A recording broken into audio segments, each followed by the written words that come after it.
It's transfer deadline day, and there's been plenty of Anglo-Italian business. Boga swapping Bergamo for Leicester, Zakaria swapping Turin for London, and Ampadu heading straight back to Serie A at Spezia.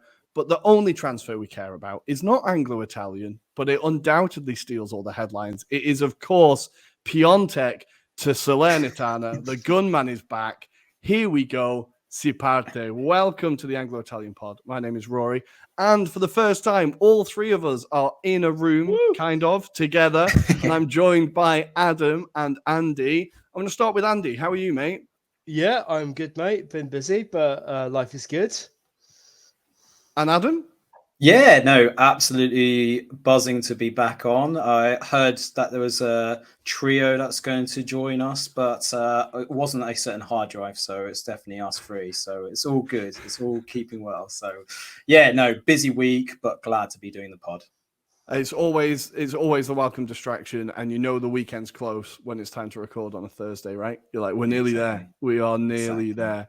But as we're talking, there is chaos going on around us as deadline day is kind of wrapping up. And I'm quickly refreshing Twitter every couple of seconds to see if Arsenal actually do get Douglas Luiz, hence the Brazil shirt. Hopefully it will bring a bit of good luck. But boys, I wanted to ask you, I what thought you were representing Fred. You can keep him. That's fine. But which transfers or which club's business today have kind of caught your eye? Adam, I'm going to start with you.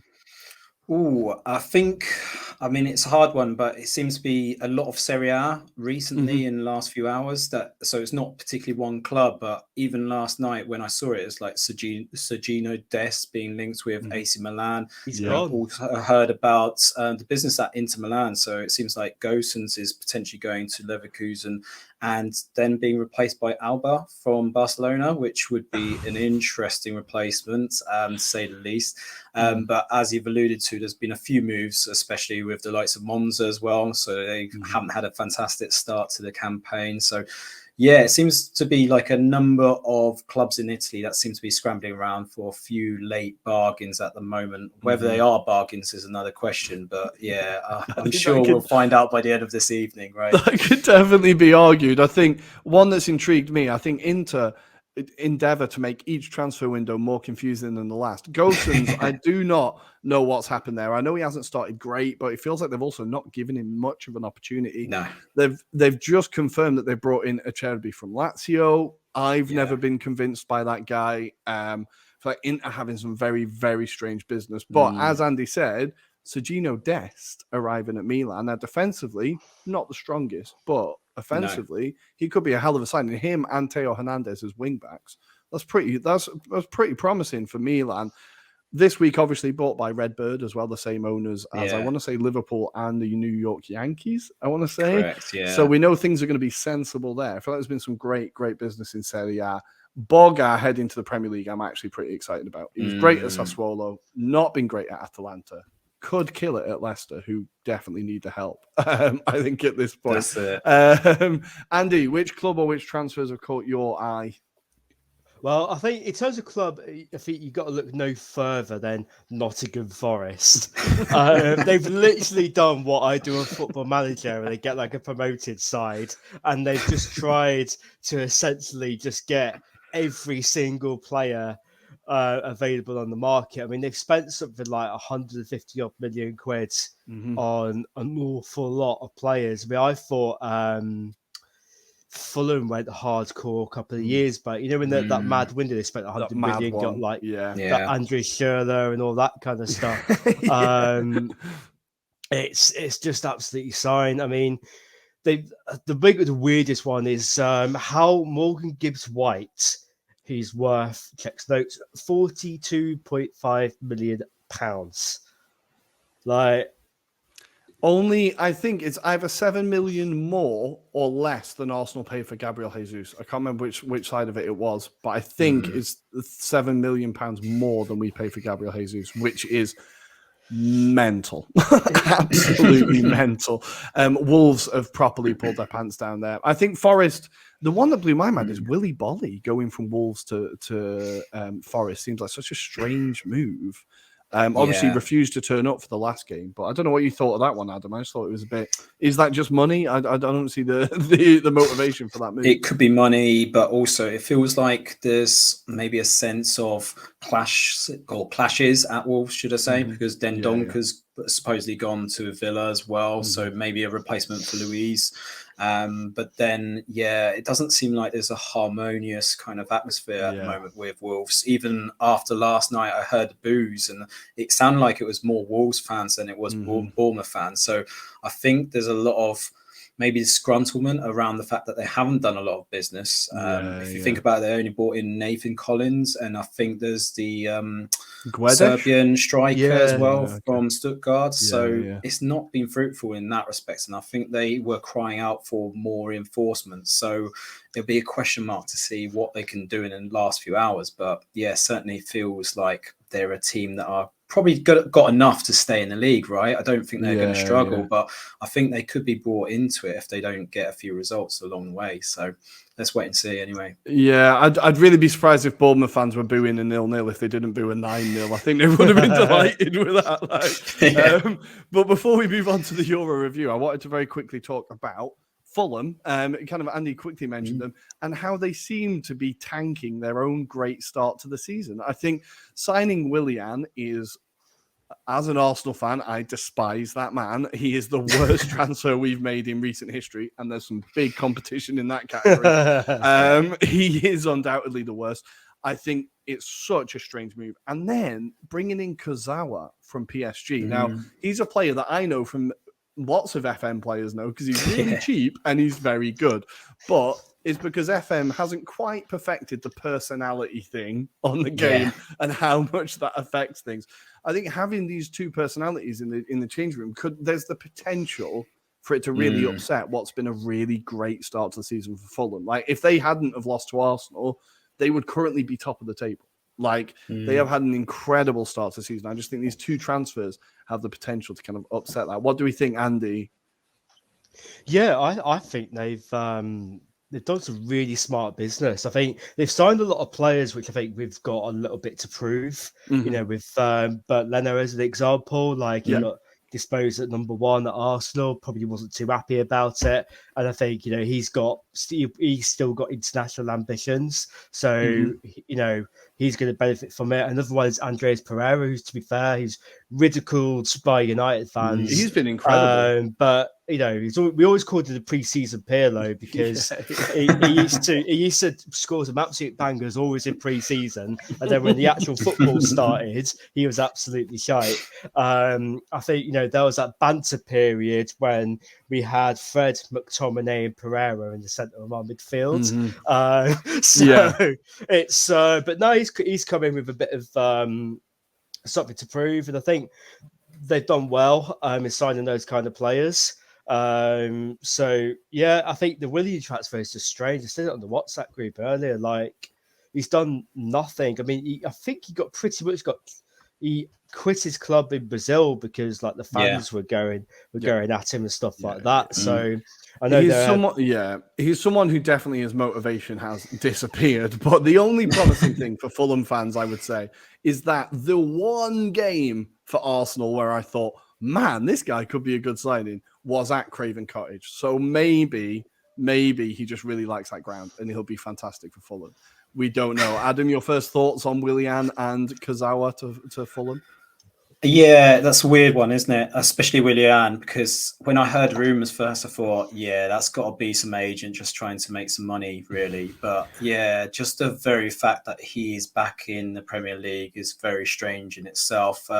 Kazawa, yeah, I get it. I think he's more of a backup, to be honest. I think that's more bodies, because I don't think if you look at the Fulham squad, they've got enough depth. So for me, I think that's what the angle is on that one.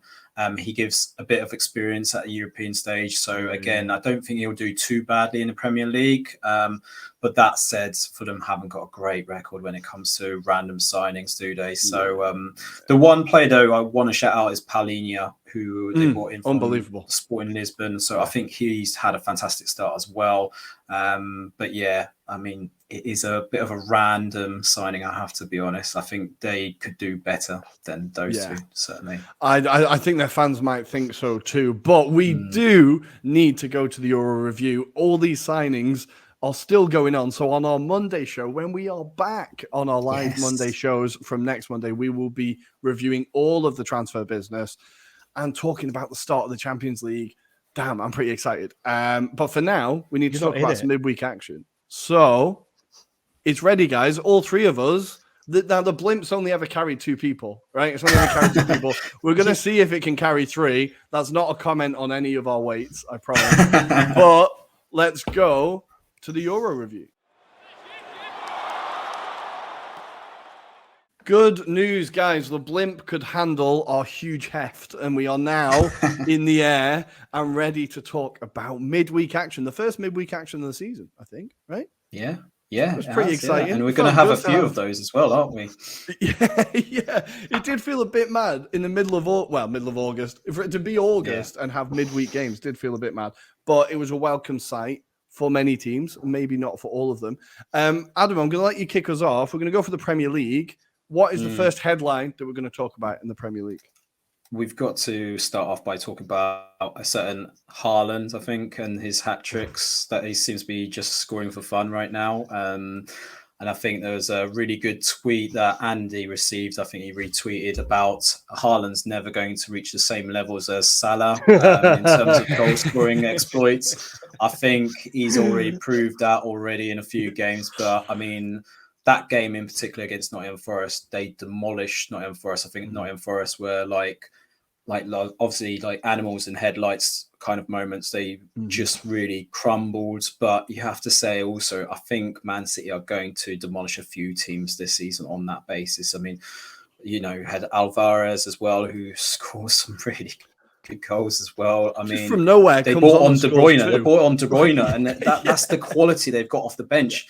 That's what's scary about Man City. And if they carry on this kind of vein of form, I mean, it's a very scary prospect for anyone to try and chase them right now. I appreciate Arsenal have made a really good start so far, but I have to hand it to Man City. They are setting the form. Yeah, exactly. What about you, Rory? What do you think of that?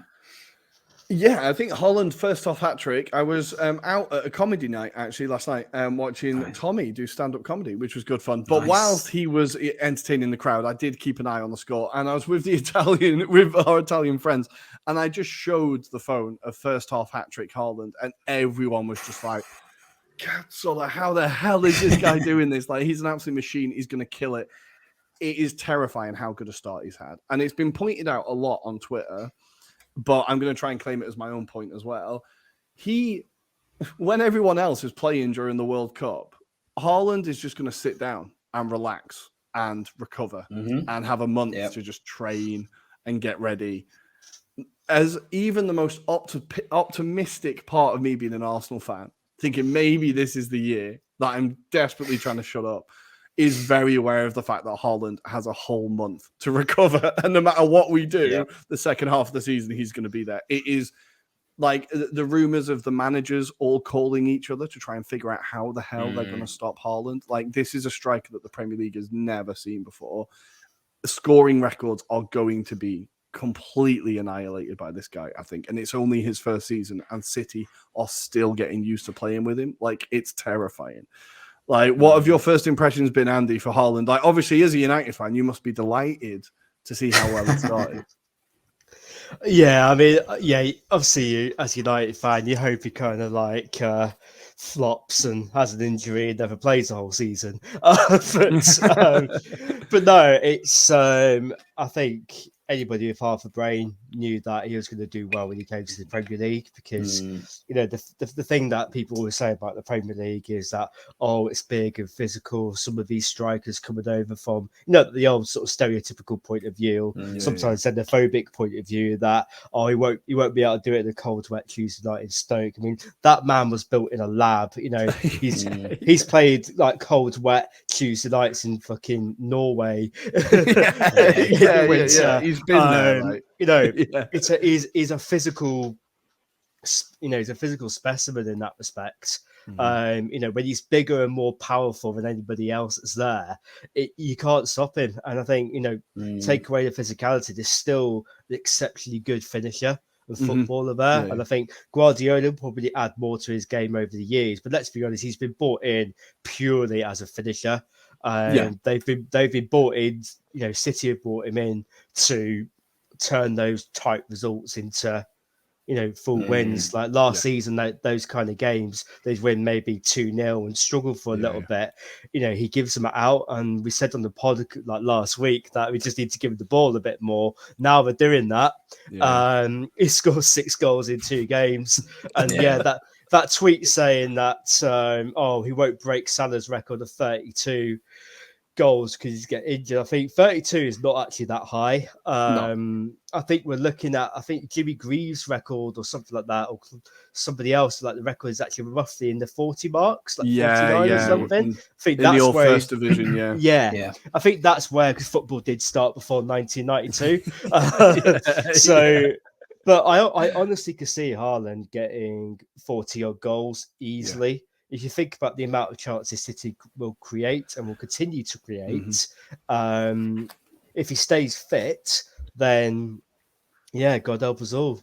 Yeah, I feel like it's a grim realization that I had before this season of like, can I imagine the next year that City don't win the league? And I can't really imagine it at the moment.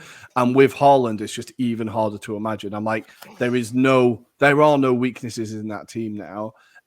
They do seem to only wake up when they're 2 goals down, which I kind of suppose makes it more entertaining for their fans, maybe. But we're now seeing that, they're learning how to play with Haaland. And you're right, Andy, the only job he's there to do is to score. Don't do anything else. Just make sure that you are there where the ball is and you just put it in the back of the net. And the guy is just technically, he's absolutely outstanding. As you said, physically, he's a complete freak. It is insane when you watch how quick someone that huge runs. It kind of makes me think of like NFL players when you see like these 300-pound guys running 100 meters quicker than Usain Bolt. And you're like, how the hell does this work?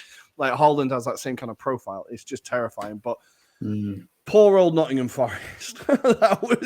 That's always a rough game. Right? And I think they've got Villa next. So definitely keep your captain for Haaland on fantasy, I would say, is my hot tip for this weekend. But we're going to leave it there for Haaland, I think. And Andy, I'm going to let you pick the next talking point for the Premier League. What do you want to talk about? I might give like Bournemouth a shout here in this case. Nice. Because obviously Scott Parker got sacked over the weekend. You know, man. I didn't expect the first manager to be sacked in August, and I didn't expect that first manager to be Scott Parker. But obviously getting battered 9-0 is, you know, hardly ideal, is it?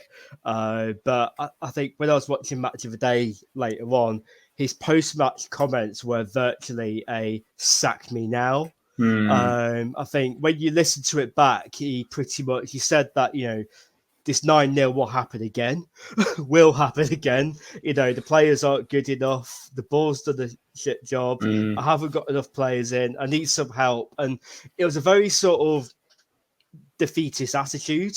I think I felt like he threw in the towel at that particular point and gone, not my fault. There's nothing I can do. And maybe that might well be the case, but I think you don't just say it. You don't say it on national TV. I think you don't just throw your boss under the bus, or he hasn't got a big enough profile to pull a back me or sack me.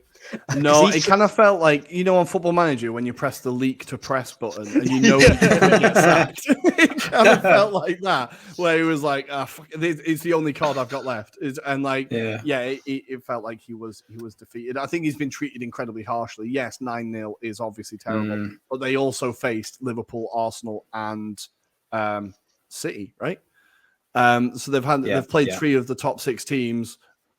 They should arguably have 0 points, and they've got 3 because they beat Villa, right? I feel like he actually was doing all right with, as you said, the resources he's got. They have not backed him at all. Their big signing today is Jack Stevens, I think, the centre-back. On loan from Southampton. I think, is he Southampton's like 4th choice centre-back? Or something like that. Yeah, so I could understand he's not. I was looking just now, like the biggest sign they've made this summer is Marcus Tavernier from Middlesbrough at 12.5 million.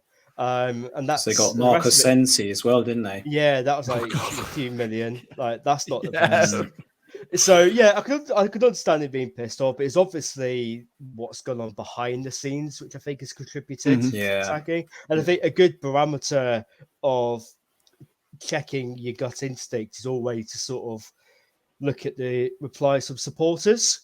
And I looked at some of the quote tweets when Bournemouth put out their statement, and a lot of them sort of went, well, look at that, he's apparently been disgruntled for quite a while. I think there's always a little bit of doubt as to whether he's a Premier League quality manager. I think he's done enough to get himself an opportunity elsewhere. I guess he's got 2 teams promoted from the Championship now, and that's a tough division to win. Like, he got Fulham promoted, right? And he got Bournemouth promoted. That is a difficult league to get promoted from. Exactly. So he's obviously at least proven himself there. In the Premier League, it does feel like he's been found out. And I think it's kind of interesting now with Mitrovic, for example, right, at Fulham. It seems like he's really kind of clicked now, and he's definitely good enough for this league. But I think what it was that when Scott Parker was manager, he didn't realize to design the whole team around Mitrovic. And I think what Marco Silva has done is built his whole tactics, his whole squad is around, we've got this striker that actually, not to disrespect Fulham, but we probably shouldn't have this striker. He should be at a bigger club. We need to build our ethos around him. And I think Scott Parker maybe needs to learn that a little bit, whereas Marco Silva has. So I think, we'll see him in the Premier League again, I'm sure, but it will be when he gets someone else promoted. I'm going to say someone like Reading. I can see him at Reading, right? Quite well. I think maybe Scott Parker at Reading. He's got a cardigan worth more than most of the squad. Probably. That's a flex, right? And also, I think it's worth mentioning, now that Bournemouth has sacked their manager, will the Sean Dyche Horn of Gondor be lit? We have it prepared. We have it prepared. I can't wait for the moment.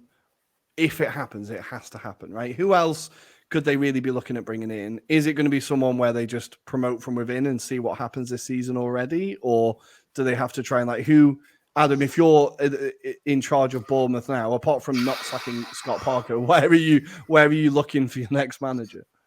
Do you know what? It sounds very obvious, but they might turn to someone like Harry Redknapp as a director of football kind of role and have someone young. He loves Bournemouth. He's got the connections down there. It's just down the road for him. But he doesn't like leaving sandbanks. No, exactly. Ultimately, though, I think it's got Sean Dyche written all over it. I think he's the kind of person that, based on what we can hear from Scott Parker, is that you're not likely to have a lot of money. If that's the kind of guarantee to Dyche to say, you keep us up, we might give you some money in the summer, etc. Here's a bonus for your kind of worries as well. I think he'd probably do it. I'm struggling though, off the top of my head, to think of anyone that's available right now that would probably get involved, because I mean, I can't see any of the kind of managers that are, say, in the Championship right now that would swap their hands at Bournemouth, because it's a bit like the comment that Andy shared about what's the point of Bournemouth? They are very much like a Norwich. Like, what are you going to swap yourself for? And that's really harsh on Bournemouth. But yeah, you have got that scenario, and I think that stigma is going to stick with them. So it feels like it's got Alan Pardew vibes. Oh no, please not. Get Pards back in.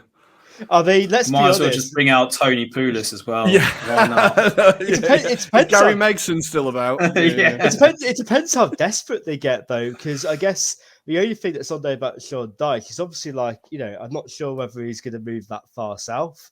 I mean, well, I believe he lives in Northampton, so he's not actually that far up. So he's kind of relatively Midlands way. So he might do it if he gets a sunny like house down at Sandbanks or something like that. I'm sure South Coast is beautiful, right? There's definitely worse places to work. Fish and chips and all that. Well, hopefully we see Sean Dyche back in the league, and he is a manager who knows exactly how to get the best out of what he's got.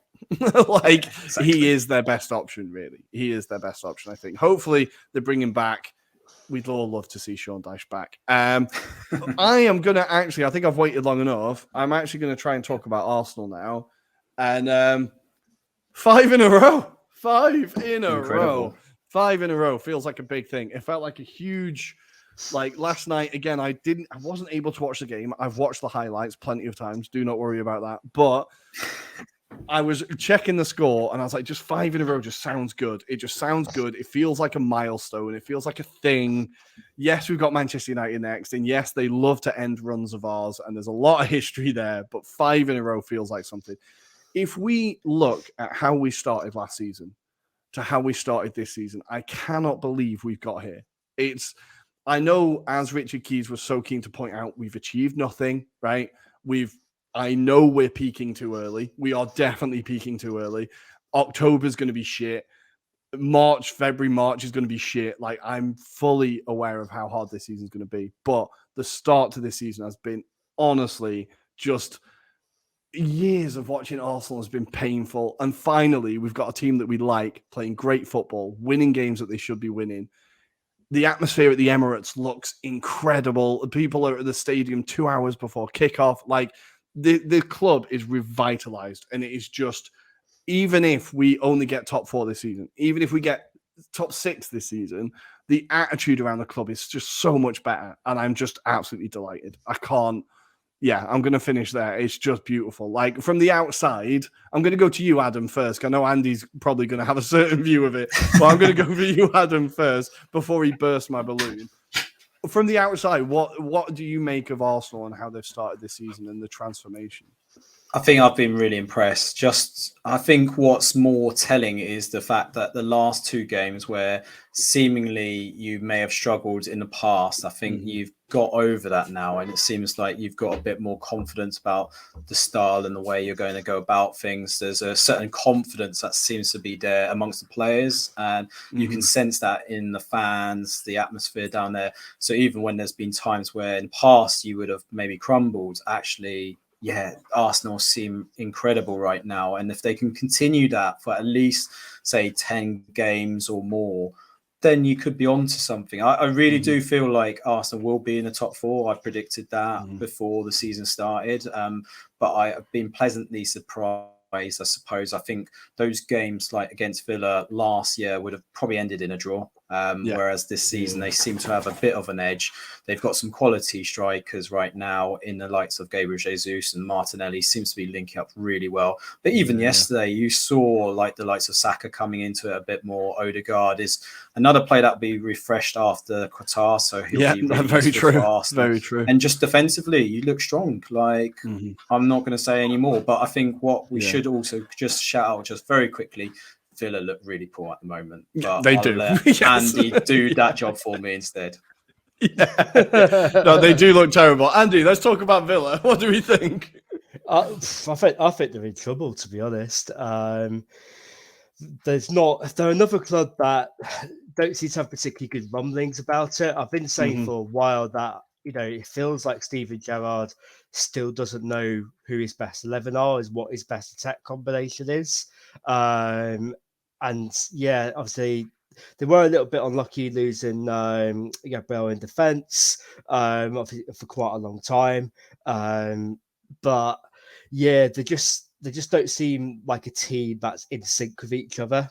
And given Gerrard's been there, he's managed a good 30-odd games with them, you'd like to think there'll be a bit more of a cohesive vision, a cohesive way of going about things. A lot of the tactics just seems to be hope that Coutinho does something, and that's not sustainable. And I know we talked a bit about Villa last week. So, yeah, I think they've got, it might well sort of come together for them, but, games like, they've lost to Palace, they've lost to West Ham, they've lost, very just about beaten, Bournemouth. They just about beaten another equally poor Everton side.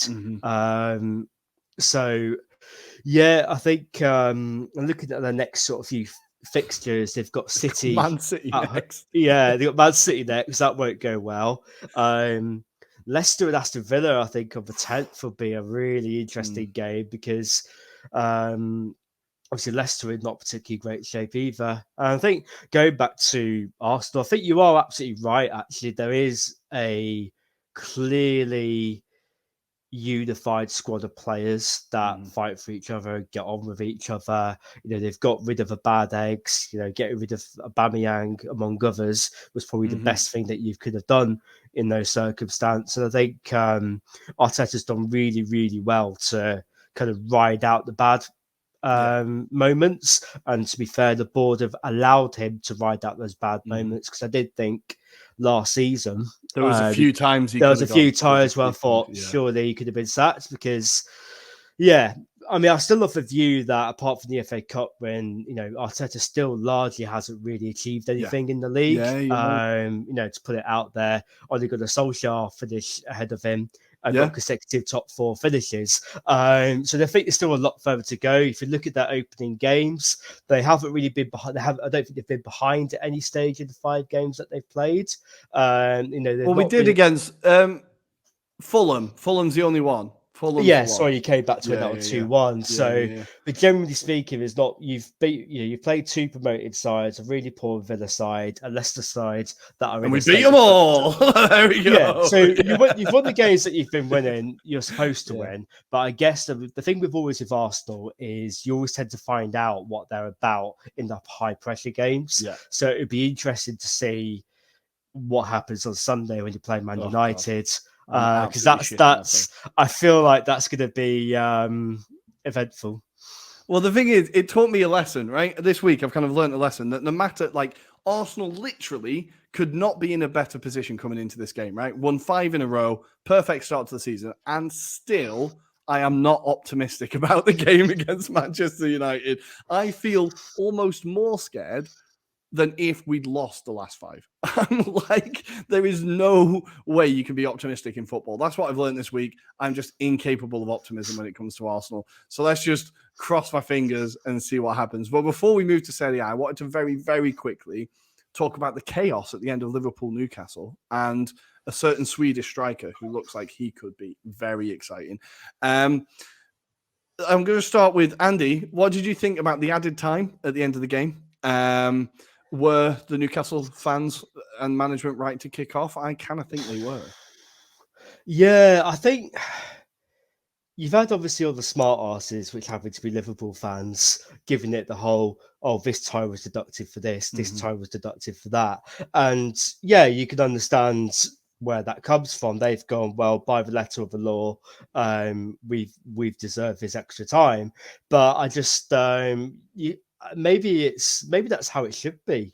And referees have not been applying those rules. We just found a referee that did decide to actually keep time properly. Because I remember when Manchester United played Atletico Madrid in the Champions League knockout stages, and there was a stat that came out saying that they the ball was only in play for 15 It was like minutes 40 minutes or something. 40 minutes the whole game. Yeah, and then you get towards full time, there's like 2 minutes of extra time. You're gone, how have you worked that out? Yeah. But I think the idea that's been pushed, and Adam, I'd like to hear your thoughts on this, but the idea that's been pushed is an independent time thing. That's not the technical term, you'll be surprised to know. But an independent time thing being introduced where the clock automatically stops when the ball goes out of play. To me, that makes a lot of sense. That's what every other sport does. What do you think about that? Do you think it would solve the problem quickly?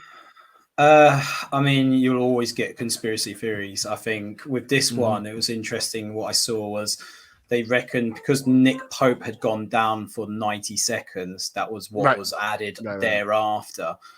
Whether that's legitimate, I don't know, but it seems quite a long time, and it seems like they were looking for Liverpool to equalise, certainly from that point of view. But certainly if you look at across the game, I don't feel like referees sometimes know what they've got to do in those circumstances, even at a lower level. I've seen it at times where it should be like 4 minutes added on and they give 2 minutes and they literally finish just before the 2 minutes are literally up, and it's supposed to be a minimum time as opposed to a maximum time. So it seems to be interpretations, and that's probably where it needs to be probably justified in terms of what you're supposed to do in those circumstances. But I definitely with you. I think there should be an independent time that records what is actually should be played, etc. So that would definitely help the referees, right? I feel like it would just kill time wasting instantly, because apart from slowing down the tempo of the game, which definitely works, right? Like if the game's getting a bit much, you take time over a throw in regardless to slow that down.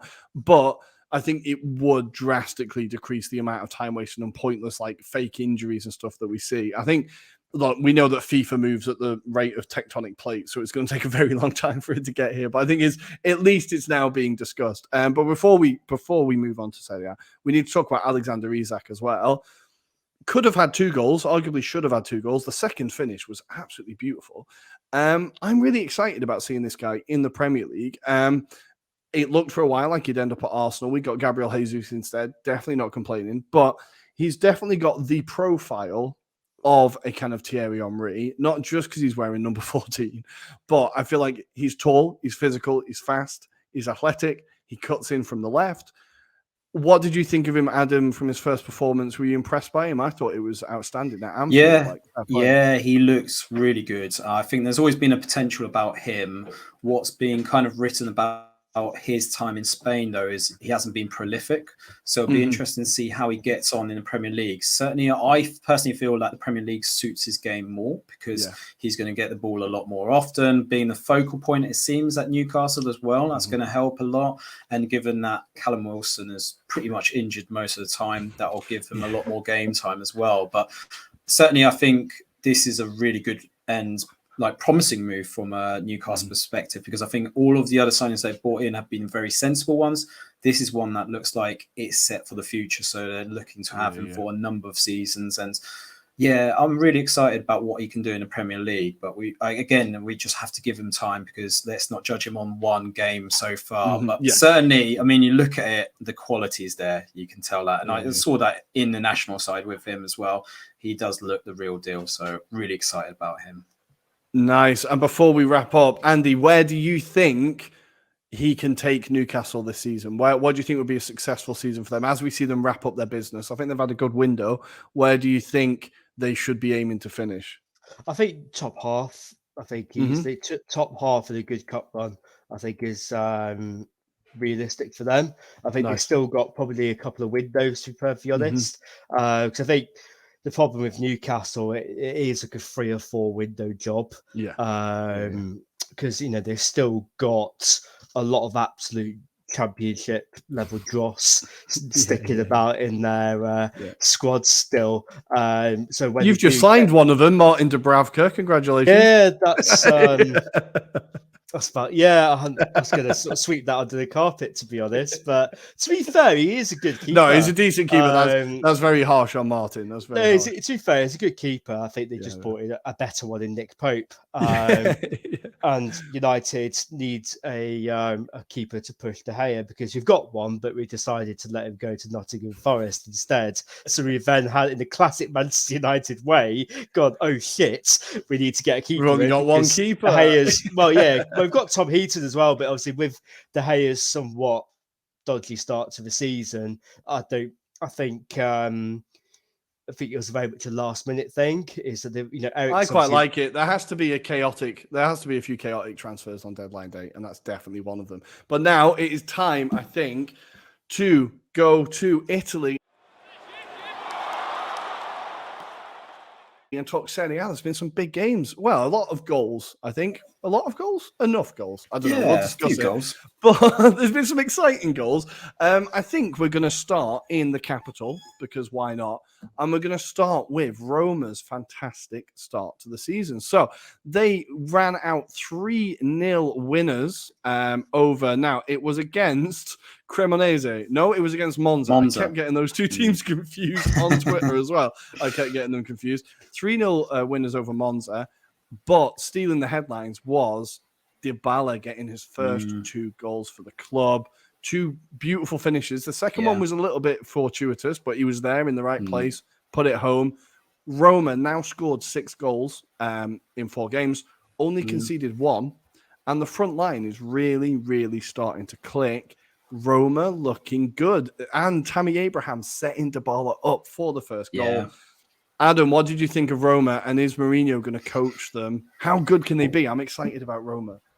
I think we've all been kind of excited about the prospect of Roma this season. Let's not forget, though, this was on the back of a draw against Juventus where they didn't perform very well, unfortunately. True. So this is going to be the interesting thing is what can they do against the big 6? And when it comes to those kind of games, can they win at least half of those games? Because that will put them into the mix of top 4, I would say. I think it's very early to say what they can do, but obviously we can see the likes of Belotti's also been signed. So that eventually came over the line. I'm very excited. I think obviously that performance against Monza shouldn't be a surprise because Monza's form has been horrendous so far. And we'll probably note that in the following few weeks as well, to be fair. But that said, really good performance by Roma. And in particular, that defense seems to be doing really well. I thought that was the area of weakness for them, and they seem to be doing really well. So yeah, I think everyone should be taking a note of Roma this season. But let's see when they've got the back-to-back games, when they've got Europe as well as the league, and then we can truly see what Roma's all about this season, certainly. Yeah. What about you, Rory? I'm really impressed with Smaldini. Chris Smalling, absolutely killing it. He's been unbelievable since he arrived at Roma. He's been incredible again this season. I think Ibanez as well, his defensive partner, getting the goal to make it 3-0. I think Mourinho's definitely coaching a tune out of this team. As you said, though, as you pointed out, Monza have been an absolute disgrace. I think they're really, really bad. And I think it's a good job that a lot of the loans that they've signed are depending on them staying up, because don't worry about it, they're not staying up. None of those players are going to be in Monza next year. It's very clever from Silvio, that, because they're not staying up. On the other hand, another team that got promoted, but I've been impressed despite the fact they've not won a game yet, is Cremonese, and they lost to Inter. But I was looking at their run, and they have already played against Fiorentina, Roma, and Inter within the first 4 games. So I think we have to kind of say, almost like the Bournemouth thing, and be like, look, let's judge them on, who they've played, not the points on the table. Despite Inter making it look fairly comfortable, and we'll get onto them, I've been really impressed with Cremonese. I think there's enough quality in that squad for them to kind of really, really cause some problems, especially Dessers, the striker who they got from Feyenoord. I know I've banged on about him a little bit. He really did impress me in the Conference League last year, and I think he was causing Inter problems. He was the one player that kept the back line kind of semi-busy. So I think Cremonese have got enough kind of quality there. We will see them start to pick up points, but we need to talk about the Barella goal. Now, Andy, I don't know did you see the Barella goal? I've seen that. Absolutely disgusting finish. That cross from Çalhanoğlu as well. Absolutely beautiful. Inter playing some really good stuff. And Correa. Is this the season where Correa's going to and we might actually, because I had him in fantasy last year and he did sod all, and I need to know if I'm going to buy him this year, because I'm not sure what to do. What do you think of Inter so far? Have you been impressed? Yeah, no, in terms of Inter, I've been definitely impressed. I think, obviously, when you look at Friday's game, though, where they took on Lazio and lost 3-1, you kind of started to see them crumble a bit. And I wonder whether they do need that reinforcement. So I think for that particular match, you could tell they were missing Perisic. Perisic was really critical in those matches where he could get crosses in when they needed to, but they really did struggle in that particular match. Lukaku was marked out of the match, for example. So, yeah, I think their midfield was overrun as well, to be fair. And Sergej Milinkovic-Savic, again, just incredible player. But the Luis Alberto goal, for example, was really good. But going back to Inter, yeah, I mean, that was a must-win game. They got back to winning ways. They're back into the fight of being in the top four again. So, yeah, I think they're going to have games like this, to be fair, where they are going to maybe struggle. And it was, the signs were there at Lecce, for example. But I think, it was kind of telling that they managed to get back to winning ways. The key is, what are they going to do with Gosens if he is rumoured to go? Who are they going to replace him? Because I know a lot of Inter fans on Twitter in particular are saying, Suning is doing a deal over Inter, not investing into the club, a bit like the Glazers. So, yeah, it'd be interesting to see where that goes. But at the moment, they've still got a positive squad. They've got some players. Correa looks like he's on form. I'm just surprised Asalani hasn't really turned up. He hasn't really played that much. I think when he does play, he'll be interesting to watch. There's also backups like Raul Bellanova as well, for example, who hasn't turned up yet. Again, a player with potential. So let's wait and see. But I think line up in terms of the attacking force, they are incredible. They'll match up with most of Europe in that respect. So let's wait and see, though. But what about your thoughts on Inter? I think Martinez scored in every goal so far, scored in every game so far this season. We've seen obviously Lukaku was injured for this game, but I think we've seen that Martinez just picking up exactly where he left off from last year. Yeah. I think Inzaghi is just continuing down this path where he took on this squad from Conte and nobody was quite sure how he was going to do, if he was going to keep it to the same level. He arguably had them playing better football than Conte last year. And had it not been for a missed penalty in the Milan derby, they probably would have won the Scudetto. Yeah. I think he improved them, and I think he's improving them again. And again, as you said, he's doing it under very difficult circumstances, because I think the owners are masters of just keeping the squad good enough. And it's kind of just shaving away tiny little bits to kind of streamline it. Like, how much can we get away with whilst being competitive in this league? Because it does seem like they just sell every year, and the transfers they bring in are often quite underwhelming. I think they did quite well with bringing Onana in on a free. Obviously Handanovic is still number one, but they've got that in reserve for when Handanovic eventually retires. Never retires. Yeah, they did very well with Dumfries. He's become an absolute monster. I think so they are. I can see why Inter fans are very, very angry. I can see it because they've also, as we mentioned at the top of the show, Milan being bought by Redbird, they're about to get a lot more serious. And I think they can see that. I think the owners of Milan, one of the reasons why they would have come in and invested is because they're there's a potential to build a dynasty here. If we just are sensible, we can put our stamp on this league. And I think for Inter fans, that would be obviously pretty terrifying. So I think Suning, very, very clever at managing what they're doing. As long as they don't sell Skriniar within the next 2 hours, I think Milan should still be standing unless tomorrow. They get hopefully. A really crazy offer, I think he's staying. And rumours are that he'll be signing up to a new contract as well. So, God, I hope so. Let's wait and see. Yeah. I really, really hope so. But Inter look like they should be challenging again. They will be challenging again. But this weekend, it is the Derby della Madonnina. It is the Milan derby this weekend. So before talking about that, we need to talk about Milan. And they've hit a bit of a bump. It looks like they're hitting a bit of a bump. They've drawn 2 matches in a row now. They drew 0-0 to Sassuolo. Now, we know Sassuolo, I feel like I say this every time I talk about Sassuolo. They have the ability to cause problems. They do. But Milan were very, very disappointing. I I don't know if either of you saw this game, but I just thought at no point saw did the it look like highlights. Milan was going to score. Yeah, I thought you were about to catch it, my hands. Yeah, no, I saw it, and Magic Mike in goal saved them. To be fair, like Hop Miners looked like he was like just trying far too hard. Almost gave away a penalty. Injured Berardi in the process as well by doing it. But yeah, I mean, Berardi he had a penalty, obviously saved. It's very unfortunate because when you saw it, Fratesi also had a chance. So, yeah, I mean, there were some worrying signs. I mean, from a Milan perspective, you could say the promise was Simon Kjær came back, he appeared. But he got like 80 minutes in as well, I think. Yeah, really was a struggle. But, apart from that, Milan are coming off the rails a bit. So, I don't know. Obviously, Sergiño Dest might give that bit of impetus.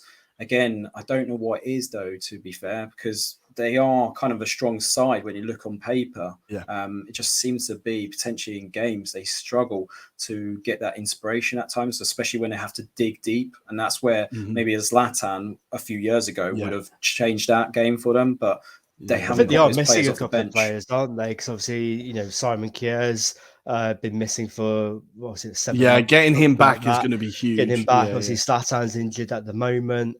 I think it's just a case of like getting those experienced personnel back, even if it's like 20, 30 minutes at a time, to help manage you through games a little bit better. Because I think especially towards the end of the season last season, Milan, like we were joking about it, they were just winning games by 1 goal. It was 1-0, 1-0, 1-0, and they were just getting the job done. I think you're right, Andy, just getting that just that bit of experience up front and just that killer instinct. Like Giroud is always, the goal he scored last weekend was absolutely unbelievable, but like he's always going to be able to like get those moments. I think Leao is obviously a fantastic player, but he's still very young and he's not as consistent as he could be, I think.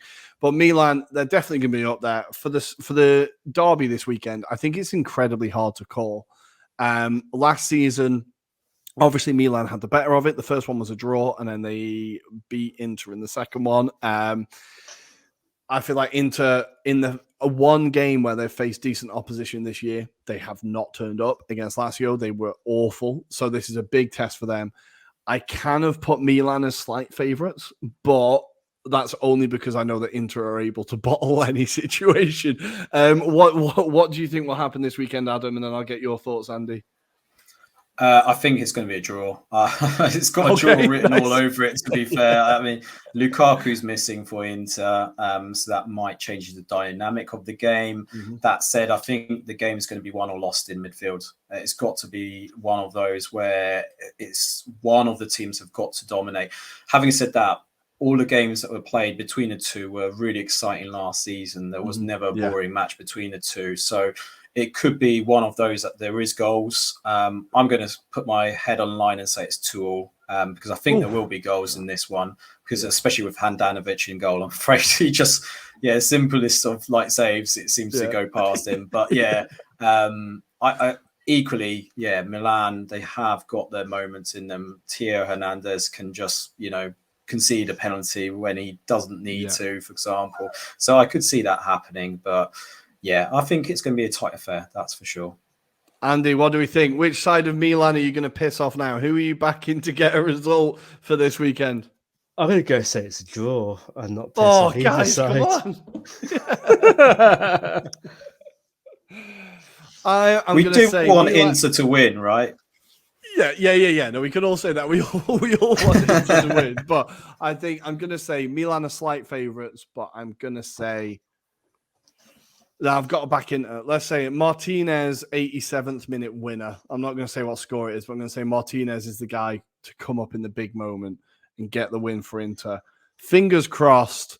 It's going to be a great game. As you said, Adam, it's always a great game. And I'm going to be in a bar in Milan somewhere. Hopefully, I'll be able to remember the game afterwards so I can talk about it on Monday. We will find out on Monday, depending how Saturday night goes. Good. So elsewhere in Serie A, we need to talk about... should we go to Juve next? We have to talk about them at some point. Let's talk about Juve because, they've got certain players we need to talk about as well, right? Yeah, so do you want to kick us off on Juve? I've got a few players I want to talk about. Who are we going to talk about first? Yeah, let's start off with Vlahovic then. I mean, Okay, incredible nice. free kicks. He seems to be on form. I don't know where he's had that in his locker, but yeah, obviously he's been practicing over the summer and scored against Roma. Again, he scored against Spezia. I mean, yeah, incredible. But yeah, from the Juve that we were taking the mick out of last week, compared to this week, they seem to have got their shit together. And interestingly, I don't know about you guys, but Fabio Morreti, he seems to be the guy that everyone's talking about at the moment. So if you don't know him, he's got a very Andre Pirlo-esque kind of ability on him, but he's only 19 years old as well. So he's a young kid being thrown into this midfield. And he looks like he's dominating games. You know, he's in control of the game itself when you're expecting the likes of Locatelli or maybe a Rabiot to dominate. And he's doing really well. He's doing incredibly well. And then just to top it on top, we've got Arkadiusz Milik, who's just been brought in and scores a goal. So again, he's not really a fan's favourite at the moment. It has to be said, because if you look at the various messages, they don't see him as the striker to be the backup for Vlahovic. But I think he's going to be very much underrated. He can score in Serie A. He's done it before with Napoli. I think he was relentless at Napoli. It felt like he always scored at Napoli. It felt like he always scored. I thought that was a very, very clever signing from Juve. Very clever. Yeah, it's not what Juve fans want is the headline. They want the glamour. They want the disaster 90 million Ronaldo signing, right? They don't want the player that could actually just quietly get a job done. But I think that's what they've done. You're right, 92nd minute on his debut, gets a goal to make the win more comfortable. I think it's a very, very clever signing. And with Morreti, I think you're right. And I think this is kind of why we're seeing them let Zakaria go. Now, I know they're not exactly the same kind of player, but Zakaria came in last summer. In January, right? He's not been there long at all. Yeah. Not been long. By all accounts, he's fallen out with the manager, with Allegri and with the owners, and he wants to go. But I think the fact that they are comfortable letting him go and not saying, no, you've got a contract here, is partly down to the fact that Moreti's come through, and he does look absolutely fantastic. Juve, they're never going to be fun. They're never going to be enjoyable to watch, but they will get results. And Vlahovic has had an incredible start to the season. He is just all around. I think if he had set pieces to his game as well, Jesus Christ, he could I think it's like, we've said it before, but it's Haaland, Mbappe and him are like the three most exciting young strikers on the planet, really. Like Juve have got a kind of dynasty player there. So yeah, good to see him start well in a way. As good as it can be to see Juve do well. But yeah, Zakaria has gone off to Chelsea, but Juve will survive. It is weird, and I'm worried because he's actually a very, very good player. We've not actually talked about Chelsea. What does comfort me is the fact that none of the signings they've made make any sense. So no matter how good he is, I'm not sure how well he'll actually do at Chelsea, because Todd Bowley's just playing FIFA at this point, right? It seems so he doesn't have a clue. And I think that's words that we have to be worried about Tuchel's kind of future at the moment, because he doesn't seem to be getting the best out of these players at the moment either. No. They don't seem to have a clue what they're doing, but mix it in with these signings in the next few hours as well. I don't know what squad you've got. And I think this is another team that is struggling to identify where they're going forward. I appreciate this might be a season kind of job where they actually have to find their identity. But again, could we be seeing Tuchel sacks in a few months' time? I don't know. Plus, also, he's not Ted Bowley's guy either. No.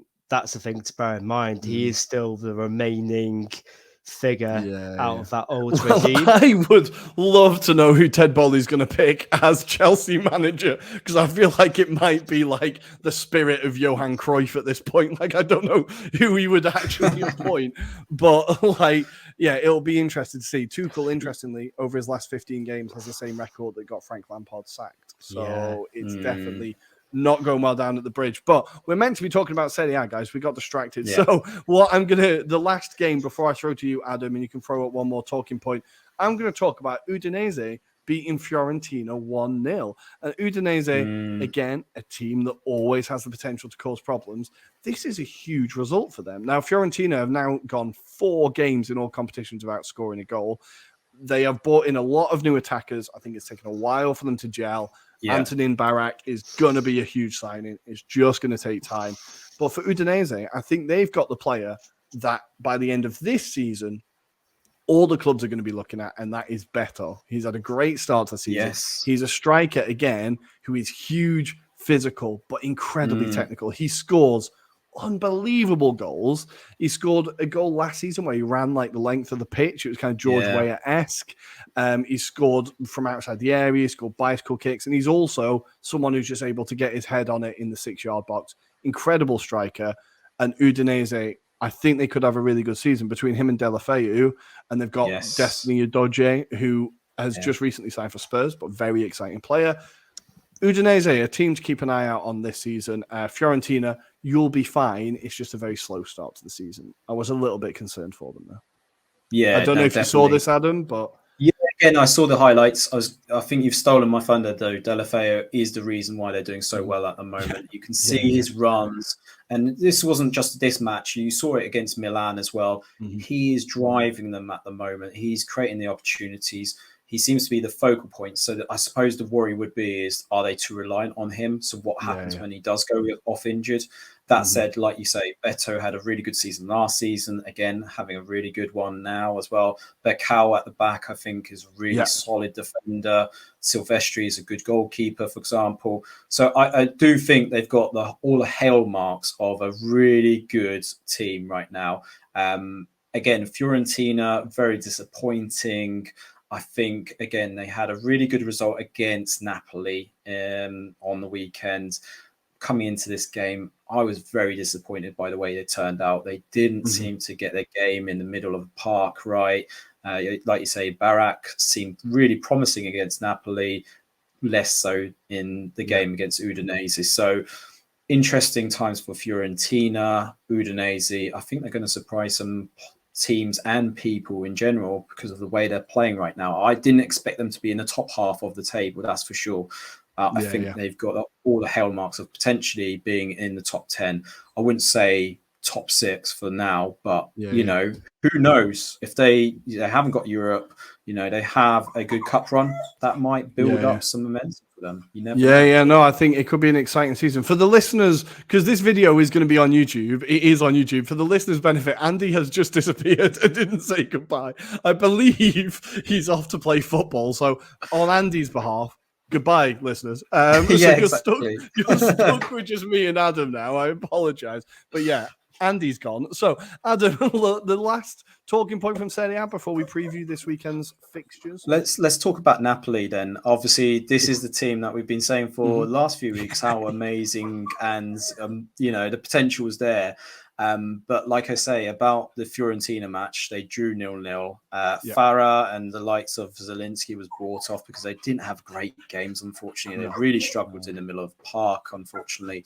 And yeah, again, this is the thing in Napoli. Where do we think they're going to be fitting right now? Because they struggled against Lecce, a team that on paper you should probably beat at home, but they are really good at the moment. And that goal by Colombo, and we're not talking about the American detective, we're talking about a certain young striker that's come from AC Milan.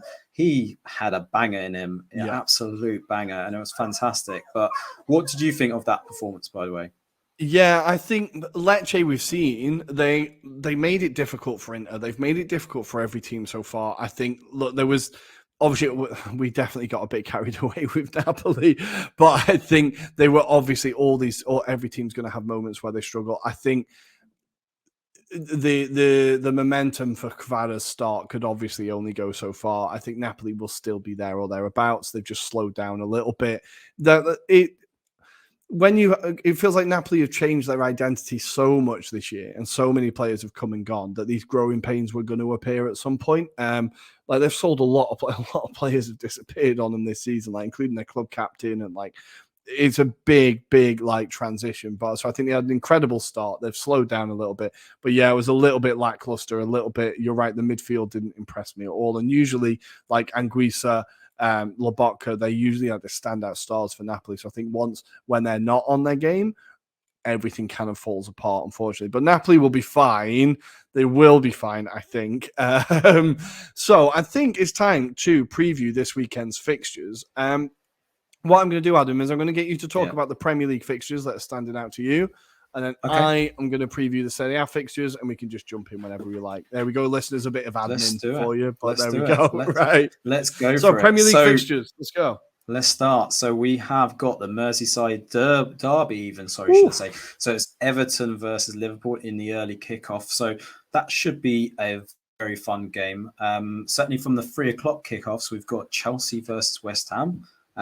That's going to be very interesting because you've got contrasting kind of positions for both clubs at the moment. We haven't mentioned about West Ham and their form of recent times.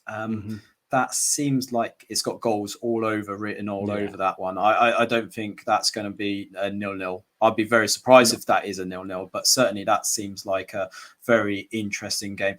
The other one I think we've brought about Fulham, but also Spurs. Obviously, they've had a reasonable start to the campaign. They take on each other as well. So again, that could be a very fun game. But obviously, if we go into Sunday, the big game is Man United versus Arsenal, which I'm sure we'll talk a bit more. But from your point of view, Rory, from those games that I've mentioned, which one stands out for you, apart from obviously your beloved Arsenal? I'm not going to talk about Arsenal United. I just can't do it. I think Everton-Liverpool, I think that is going to be a really interesting one because despite the fact that Liverpool are starting to wake up and are kind of looking a bit more lively, and Everton's record against Liverpool is fucking woeful.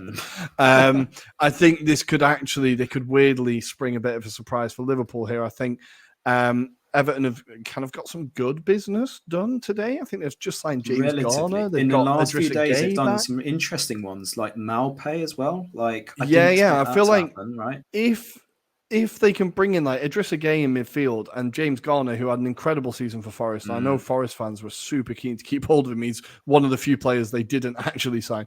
I think that could be a huge signing for Everton. So I think maybe that could be a bit of a tricky one for Liverpool. Chelsea, West Ham, you're right.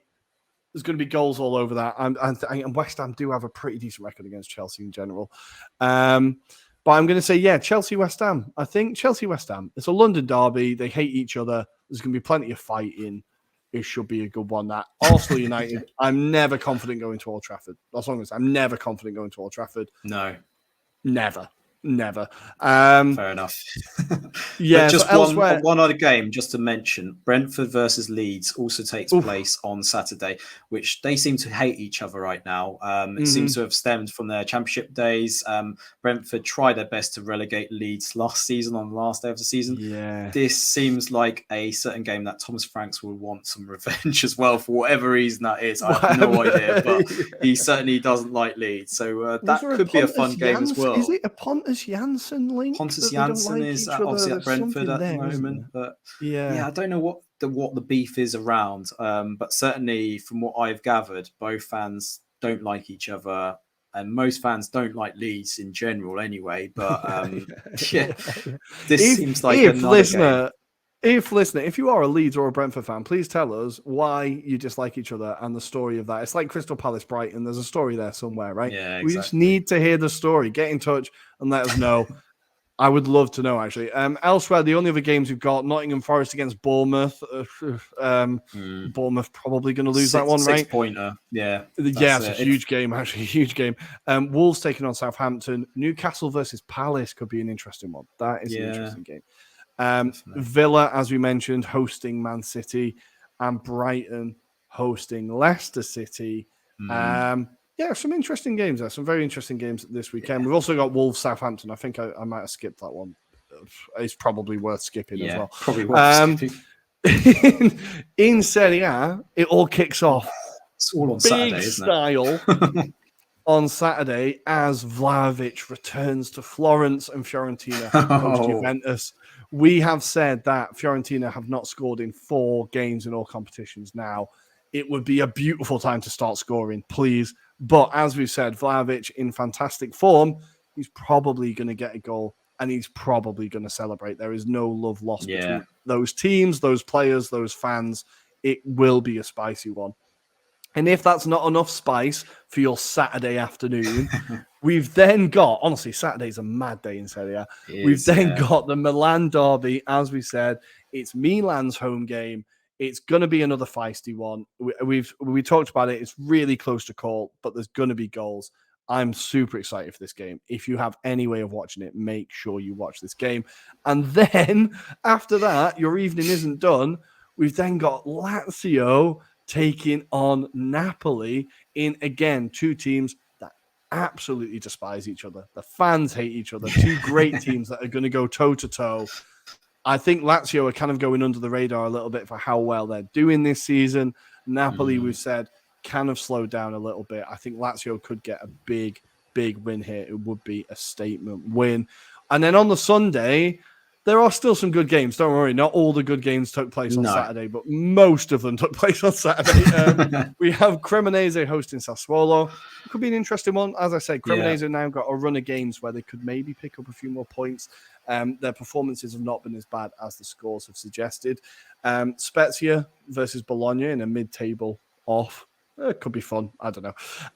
Hellas taking on Sampdoria. Sampdoria, we had them down as doomed, but they pulled off some pretty big results. Yeah, I don't think that's something you can cling on to. Let's put it that way. But Sampdoria have got Harry Winks, so you never know. I think they are just struggling up top. I think you can't rely a whole season on Caputo even. And a 45-year-old Quagliarella. Like, it's, those are your options. To save you. And it's weird, the Harry Winks signing, because usually if it's an English player in Serie A, I'm all over it. I'm like, yes, here we go. I can't get behind that for obvious reasons. Not interested. Then elsewhere on the Sunday, we have Udinese taking on Roma. Could be a tricky game. Would expect Roma to get something, but you never know. Monza hosting Atalanta. That could be anything. I think Atalanta, I don't know how that one's going to go. Monza have not looked good, as we said. Then we have Salernitana hosting Empoli. Is Piontek going to make his debut? I'm really excited to see him back in Serie A. Oh, Il Pistolera. I'm sure he will score lots of goals for Salernitana. But I think Empoli are a side that's really struggling this year. I think they'll struggle. It's written in the stars for Piontek to score. That's for sure. Yeah, and then we've got Torino versus Lecce, haven't we? Yeah, exactly. We have. No, that's it. Empoli had such a good season last season as well. It's a shame. And then finally, we have Torino hosting Lecce. That is on the Monday, as is Salernitana Empoli. Oh, God, all of them are. Monza, Atalanta, Salernitana Empoli, and Torino Lecce are all on the Monday. And that is your weekend. A fantastic footballing weekend coming up. I'm sure you can all agree. I'm pretty ruddy excited. And I think we're finished. I think we're out of time. Adam, anything to add before we leave with the end of episode quote that I definitely remembered this week? Just before, there's one game that I'm sure a certain listener will be looking forward to, and that is Celtic versus Rangers. That also takes place on Saturday. So if the other fixtures don't really entice you, Saturday. That's certainly a spicy game to watch as well. But no, it's been a fun episode as ever, Rory. So I'll let you sign off with a quote. Beautiful. So before we go, guys, as always, I forgot to do it at the top of the show because I'm useless. Please follow us on Instagram at Anglo-Italian Pod, on Twitter at Italian Anglo Pod. We're on YouTube. You can subscribe, like. We're on LinkedIn Live as of Monday. Yeah. Please do not forget, Monday we will confirm the time. We are back live with our Monday Night Euro review show. I'm pretty excited. But for now, guys, I'm going to leave you with a quote from before the heady days of Manchester City, signing Haaland and everything going perfectly. We have a quote from the legendary Robinho. I thought I was joining Manchester United. I was misled by all involved. I wasn't aware there was another Manchester club. Have a good weekend, guys, and we will see you on Monday. Golazo!